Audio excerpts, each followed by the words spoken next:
where we can freaking express ourselves and just say what we're thinking, what's on our mind, what's on our heart, like we used to as a child, until God knows what happened when that was shut down. But there was a time where we were so free, we were just so open. Like, what freaking happened to us, man? Imagine that. Like, we live in a world where we can do that again, like being authentic, just being true to ourselves, breaking the ice, saying what's on our heart, and if it's accepted, it's accepted. If it's not, it's okay. If it's not gonna be the end of the world. Like, that's a freaking cool world.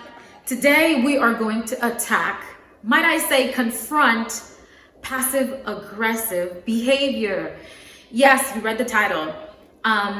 As one who is continuing to better myself as a communicator, I'm not there yet. I have my own flaws. I am the first to raise my hand that I have been guilty of this behavior. So as one who has been learning about communication and to use better tools to, oh no, one moment. Anyways, I'm back. It was the AC that turned on. It was gonna be so loud, I had to turn it off. But I'm back. As I was saying, as one who is on the journey of better expressing oneself, I couldn't help but notice how this behavior kept on like popping its head in so many different scenarios, whether it be in our interpersonal relationships or whether it be at the workplace. So it compelled me to come here and discuss it, talk to you guys about it, and hear you guys' opinions and thoughts about this whole matter, because it's something that is very common. This behavior is a very common behavior, more common than I actually was aware of, thus being unaware that I too have been practicing, have been displaying such behavior. Whether we're aware of it or not, doesn't matter, it's toxic.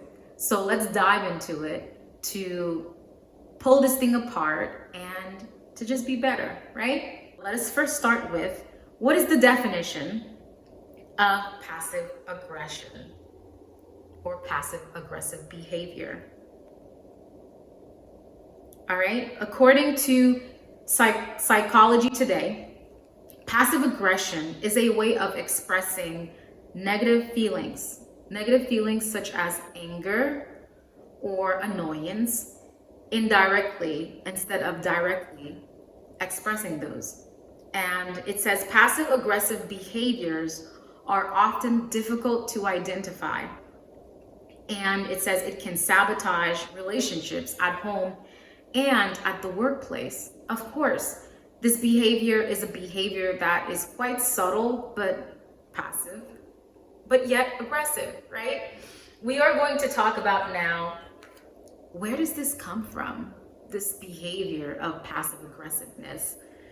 Where does it stem from? Everything comes from somewhere, right? According to my notes, it says that the root of passive aggressive behavior is that it actually comes from our upbringing. It ties into that. It's not an excuse, I know, but everything comes from somewhere. Our behavior, who we are, of course, we're basically a program, right? It says that people who rely on passive aggression rather than direct communication to show these emotions, hence their emotions, whether it be fear, upset, anger, whatnot. Of course, it always falls into the negative emotions that tends to follow the aggression, right? It says they often grew up in a family where such behaviors were common. They probably grew up in a household. We probably grew up in a household where we weren't allowed to express our emotions. It might not have been said directly, but that's the case, where we didn't feel safe to voice them directly, expressing how we feel as a child. Therefore, we found other ways, other avenues to sort of like throw temper tantrums. It's like almost like the little child in us, right? Revolting, because that's how we were programmed. But any program can be deprogrammed. We can change. Of course, it takes time and effort. Examples of being passive aggressive what does it look like? We talked about where it stemmed from, right? It stems from our upbringing. We probably saw someone did it. We probably have someone we know in our family who is quite passive aggressive that we probably try to avoid having certain conversations with. I know a few, hello. We all do, but we can change. We can be better. We can evolve than our family, than our past. We can change. So, perfect example, I have friends who have children, and many of them are great parents, of course. But for like the dads I've seen, when it comes to their kids expressing their emotions, it's not something that they do at all. They don't. I see some dads try to have their kids repress their emotions, which is so bad. I'm like, don't do that. You're creating a little narc, or you're either creating someone who's just not going to be able to function properly in a relationship to express what they're going through and what they're feeling. And that type of behavior creates the avoidant attachment style. Hello, like that attachment style doesn't deal well with conflict. I can speak well about it because I'm familiar with that, where you don't express what you're feeling. Instead of allowing yourself to have time to process and even verbalizing that in a situation, it would look in a healthy communicating situation, an avoidant would express, hey, this is what's going on. This is what I'm feeling. This is what I'm going through.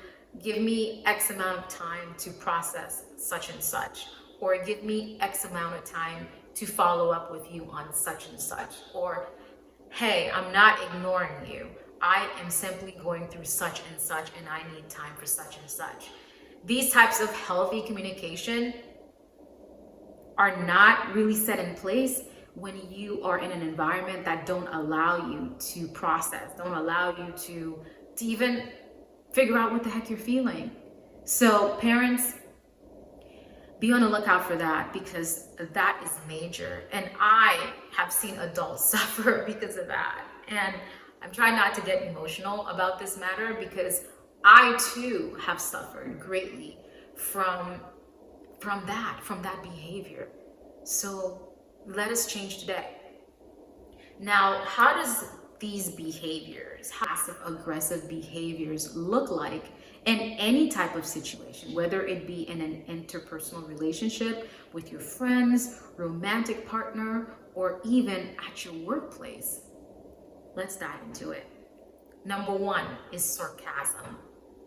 What is the meaning of sarcasm? It was the top one on the list. It must be extremely bad.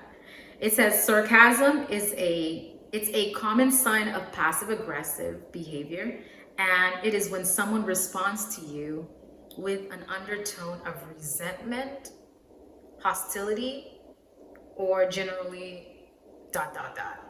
whatever it is that I guess they're feeling, right? I'm sure you have probably a sibling who's sarcastic, a family member who's sarcastic. Sarcasm. I don't understand that language. When it's spoken to me, it just goes over my head, or I tend not to get it, or it tends to trigger me. Perhaps it's because, again, it's a toxic behavior. Hence, let's not do it. The second one is the silent treatment. As an avoidant, I can attest to that. Being done not intentionally, but just needing time to process and to gather my thoughts. Still not a healthy behavior.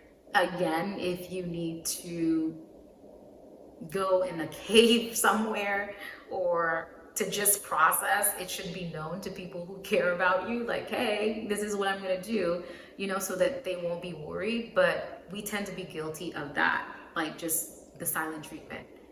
Some of us, we do it unintentionally, and some of us, let's be honest, we do it intentionally because we know that it's hurtful. Let's stop that behavior. The third one is the infamous backhanded compliment. You know what that is, right? I didn't go into the definition of the silent treatment for those of you who are not familiar with what that means. It says simply not talking to someone who's upset with you. People who will use their silence to let others, people will use their silence to let others know they did dot dot dot, whatever it is, whether that person hurt you or whatnot. You might default to the silent treatment, whether it's intentional or not. The backhanded compliment, going back to that. The backhanded compliments, what are they? They're statements like, I'm impressed you did such and such. Oh, I didn't think you were able to do such and such. You see what I mean? And there are so many other examples. Oh, I see you actually did take out the trash. Instead, just say thank you. You don't have to make those remarks. That's just gonna trigger your partner or your sister, your friend, whomever, right? And those behaviors are, again, displayed in all facets of our lives. There's procrastination. You can see this also infamously at the workplace. Let's say you are in charge of a project, or you're part of a project with a team, and you know that they need your input, or they need your work to, let's say, turn in their work, their project, whether it be at school, but yet you're being passive aggressive. Maybe something happened that is having you now to act in this manner where you're taking your time and not moving forward with your part of the project that is extremely necessary in order for them to get their grades or be evaluated or what have you. There's the complaining about feeling wronged and or unappreciated. This is like frequent complaints. It's frequent complaints about feeling unappreciated. There's ghosting. We live in the ghosting culture, pop culture, the dating culture is notorious for this. Instead of saying, hey, I don't think we're compatible, or I don't think this is gonna work out. Instead, especially Gen Zs, I hope you guys are not doing that, us millennials, and we've been guilty of that. Whether the person made you feel uncomfortable or you just didn't connect, just let them know. Sometimes they're into you and you just go ahead and just disappear. And perhaps the person already started a connection with you, and for you to just break off and break free like that without them knowing, like, hey, what did I do? Did I say something that offended this person? Or was it what I wore? Or was it my demeanor?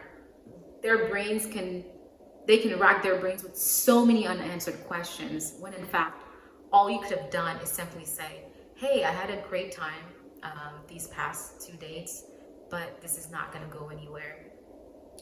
Let's not do this, guys. Let's be better. Another example of passive aggressive behavior is intentional and efficiency, tying back to the procrastination again. You know, like you're responsible for a certain thing, but you're not doing it because you're like, whatever, you know?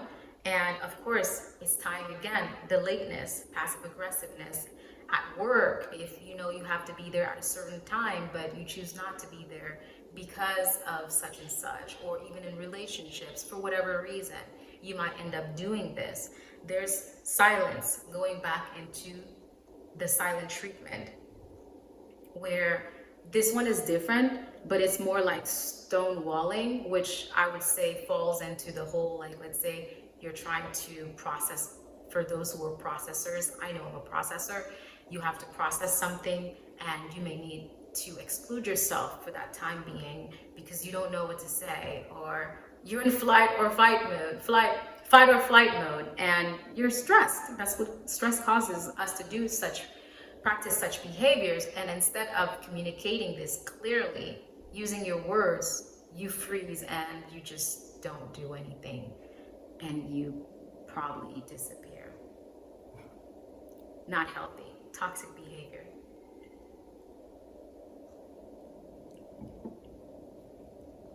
Let us change. Let us do better. Another example following silence, aka, or it can fall into stonewalling, is withholding. It could be anything: withholding information, withholding things that you know you need to pass over to a project, to your partner to help with the situation or anything, or you don't want them to up one you, whatever it is, or you want to up one them. Again, toxic behaviors, we got to do better. Denying feelings of anger. You know, these people. I've been in situations like that myself, where you are clearly upset, but you know, like the infamous "I'm fine." That's past. That is like the number one example I can think of when it comes to passive aggressive, being passive aggressive. For one, the person body language. If you read the person's body language, their tone, you look at them, obviously they're not fine, right? But I'm fine. You're not fine. If you were fine, your body would be more open. You would actually have a smile on your face. Your tone would be more expressive in terms of it would express contentment instead of like resentment or anger or unsatisfaction. You know what I mean? So that is a number one, because clearly the person's not all right. So that's a hard one. Is that passive aggressive behavior is indirectly hostile rather than a direct expression of anger. A person may look or sound neutral with the intent, when the intent is to, whatever their intent is, whether it's to, whether the intent of them being that way, saying that, oh, I'm fine, but they're not, when you can clearly see it. Perhaps it could be to, for you to probe more, to ask them, hey, are you sure you're okay? Which can be very frustrating and very overwhelming to have to go through that process. But we have to try to break down whatever the issue is to find out what the root of the issue is to be in a better place. But they may do that because they want to upset you, or they may do that because they don't even know. But if you're calling it, it's because you obviously see it, right? Another example is evading issues, evading talking about certain things that is necessary to talk about. Again, pretending that everything is fine by saying, there again, I'm fine, it's okay, we don't need to talk about that. They may not even say it in an aggressive tone. It may just be like, I'm fine, we don't need to talk about this. It can be as neutral as that, where we don't need to talk about it, it's good, but yet there is an underlying issue because deep down they are not fine. Another example is the hostile attitude. Like, you can hear the hostility in the voice, or in the way that they actually treat you, or in the way that a person might try to interact with you. Like, you can sense the energy, or their spirit, if you want to say. But energy don't lie. Like, if you sense it, you feel it, obviously it's there. And you may call it and the person may deny it. Perhaps it's because they're unaware that they're doing it, on lack of awareness perhaps. But the hostile mannerism, the hostile attitude and tone, whether it be in what they say, how they speak to you, how they say something to you, or how they touch you, or take something from you, or place something down, all of which can be hostile if you pay attention.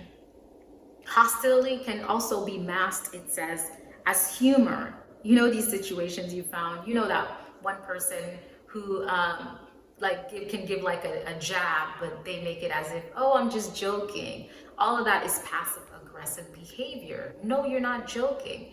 That intent was to hurt that person, or that intent was to cause hurt. So don't say it, you know? Don't mask that hostility with humor, because it is not funny. I'm sure the other person doesn't think it's funny, and it shouldn't be funny to you. So address the issue instead of avoiding it. Another example, forgetting. It says that missing appointments due to forgetfulness. Now, I'm not saying that we don't forget I'm not saying that we don't occasionally forget a matter, or we don't occasionally forget that, oh my goodness, I forgot that I actually had to do such and such. It happens, we're human. But the intentional forgetfulness, now that is wrong. And let's get to the root of the issue. Now it's the moody behavior. Another example. Moody behavior. While it is normal, it says, to feel moody from time to time, if someone is moody and suckling because they don't want to communicate about blah, blah, blah, blah, blah, that's passive aggressiveness. Like that kind of like, you know what it is. You know what moody is. Moody is moody. You can't hide moody. Moody is like what? Moody is like cilantro. When cilantro is placed in a food, it's there. So the same goes with moodiness. Moodiness isn't something that, I'm thinking he's moody. I'm thinking she's moody. I'm thinking the baby is a little moody. When someone's moody because it's moody, right? And then there's aggression. Aggression is part of the passive aggressive behavior. It says passive aggressive is a style of communicating in which you indirectly convey negative emotions like anger or frustration instead of addressing whatever the matter is. So aggression, it's not pretty. So let's do better. Let's clean the aggression. Let us lighten up the air.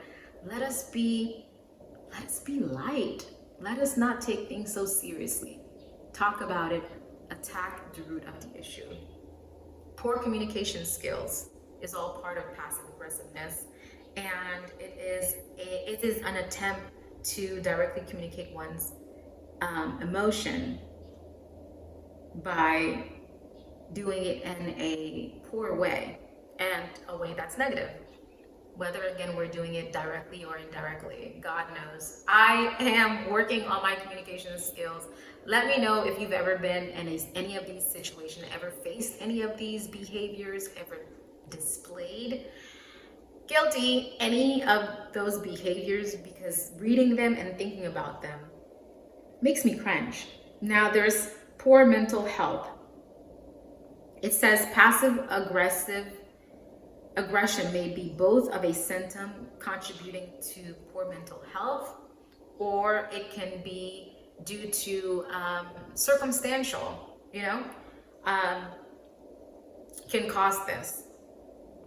Another example is sabotaging. Sabotaging is known at the workplace, where you purposely misplace that report that you were supposed to turn in for your coworker, or you supposedly said that you would do something and you didn't do it, or you knew that they were going to use the stapler they needed that last stapler to staple that document or whatever, but you decided that you're going to hide the stapler. However it might look at the workplace, that is not good. However that action may look, as long as the underlining tone of it is to get back at someone, to hurt someone because maybe you're envious of them, or because they might have said something to you not even knowing they hurt your feelings, but instead of addressing it, saying, hey Susie, or hey Susan, or hey Mike, what you said the other day, what did you mean by it, and hear what they meant by it before you start with your preconceived ideas or notions and start creating a narrative. Instead of doing that, you just went ahead and created your own narrative anyway, right? You just went the other way, is what I meant. You went the other way instead of addressing the matter and having courage to do that. So guys, those were over, I think, at least 17 examples, if not more, of passive aggressive behaviors that can be displayed in any situation, in any environment, in any relationship. And whether it's done romantically, platonically, at work, none of those behaviors are comfortable. None of them are nice. none of them feel good to even, none of them feel good. We'll just leave it at that. When it comes to passive aggressive behaviors, although this behavior stems from our upbringing, our childhood, and whatnot, but there are cultures who are so good with expressing, and I envy them and I admire them, is what I should say. Such culture, I would say, hands down, number one place, I'm gonna give it to the Italians. You guys know how to go in, and I think the Greeks too, where they're like quite expressive and verbal. When it comes to the issue, I love the fact that they're able to express it and just lay their cards on the table and try to attack the issue. Now, how they say it, how they approach it may not be probably the right way, maybe how we say things, because it is said it's not what we say, because conflict is not a bad thing. It's how we go about trying to resolve those conflicts. That's where the issue lies. But they may not go, I don't know, depending on how they go about it, because sometimes the delivery might be, a little forthcoming and strong, but their intentions they mean well. And families like that, like I said, I admire them because, or having friends like that too, can help you and learning how to better express yourself, especially if you're from a culture that doesn't, from a nationality that doesn't. Our people, our Haitian people, when it comes to emotions, do we express our emotions? It's pretty tricky, because I've seen it where it's like 50-50, depending on what type of household we grew up in. Some household, yeah, they're all lovey-dovey and hugs and kisses and oui chérie, oh mon amour, oui sweetie, oh chouchou, oh, like the chérie is like an endearment that's used for everything. Chérie, what manger? Chérie, what boire? Chérie, what dormir? Chérie this, chérie that, right? And I've seen it where in the other 50 where it's like they don't even say I love you, and in our culture I've seen where they don't say I love you, or they don't display, like that softness, because I've seen our Haitian men, many of them are just like hard and hard. Like you question like, hey, how did you and my mom got together? Like that kind of hard, but yet they show their love in different ways. You know what I mean? It all depends. But having said that, going back to coming from like an expressive home, it can help. It can really, really help. And breaking that barrier, breaking that toxic pattern. Since we've discussed how these toxic behaviors, what these toxic passive behaviors look like, let's talk about how we can combat it. How do we deal with someone who is passive aggressive, or who is acting in a passive aggressive manner with you? Probably add a few more, depending. Here are some of the strategies you can use to, to disarm or to manage a passive aggressive situation. It says recognize the passive aggressive pattern. You don't attack the person. You simply attack the issue. Don't take the bait. Speak clearly and be specific in terms of what is it that you're trying to accomplish, you're trying to understand from their behavior. Address the issue as soon as possible. You may use humor to lighten up, the air, to break the ice. Sometimes the humor may not work, but still press on. Use assertive, clear, and direct communication again, by being clear in terms of what is it that you're trying to accomplish, whether you're trying to figure out something or if you're trying to state your feelings. Again, number 6, it says stay present and state whatever it is that you're trying to explain. For example, whether it is, hey, this is the type of pattern behavior I've been noticing, and this is how it's been affecting me, and try to see where they're at with that. 7, offer to solve the issue together. Again, by you stating whatever that issue was and how it's making you feel. Perhaps this person may not even be aware that they're doing it, because sometimes we do these things, again, just by programming. We don't even know. And sometimes they probably are. We don't know. You won't know until you actually voice your voice to find out what is the issue. Number 8, try not to change them. You can't change them. We can only change ourselves. You can simply take it one day at a time. And hey, that's all we can do. You too can try to disarm yourself when it comes to being passive aggressive by recognizing that there is an issue, recognizing that you are actually behaving in such a manner. By recognizing it, you've already